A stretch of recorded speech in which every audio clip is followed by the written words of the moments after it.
We're live in Boyle Heights this morning. Thankfully, there is not any wind over here because we're dealing with a fire that's been burning since Wednesday. I'm going to step out of the way. Now, this is a large warehouse, and where the fire is actively burning, we believe, is kind of on the other corner. But you can see some of that smoke still rising in the air, and it is that smoke that has been a concern to a lot of people in this area. It's why there is a shelter-in-place order back in effect this morning. Take a look at this.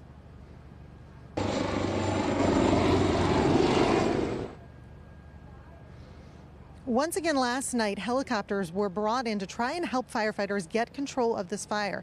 As we say, it's been burning since Wednesday, mainly on the roof, where there are a lot of solar panels that pose a hazard to firefighters. They've had to pull back and rely on those aerial resources. Now, yesterday morning, around this time, firefighters thought the fire was mainly out, that it was contained to the roof. But when they went inside this cold storage facility in the afternoon to try and ventilate the fire, they discovered that there was quite a bit of flames still going on inside. And they say now it's going to take them a while to get it completely out. That's why the fire department decided to put out another warning to the neighborhood last night.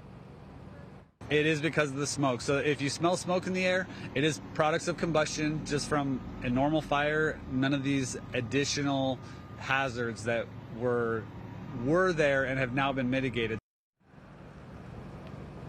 Now, when the fire first broke out Wednesday, there was a lot of thick black smoke coming from those solar panels.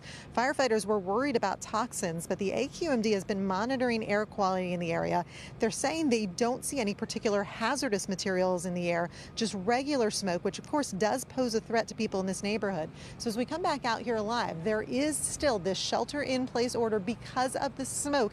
Again, this is a very big building, and there is a lot of smoke going into the air. You can kind of feel it in your throat and your eyes. So that's going to be a concern as the day goes on. We're hoping now that it's getting lighter that firefighters will be able to assess the situation and tell us what they think they're going to be dealing with this morning and whether they might be able to lift some of those orders. So we'll let you know when that happens. We'll send it back to you. Okay, Tina, thank you so much. Keep us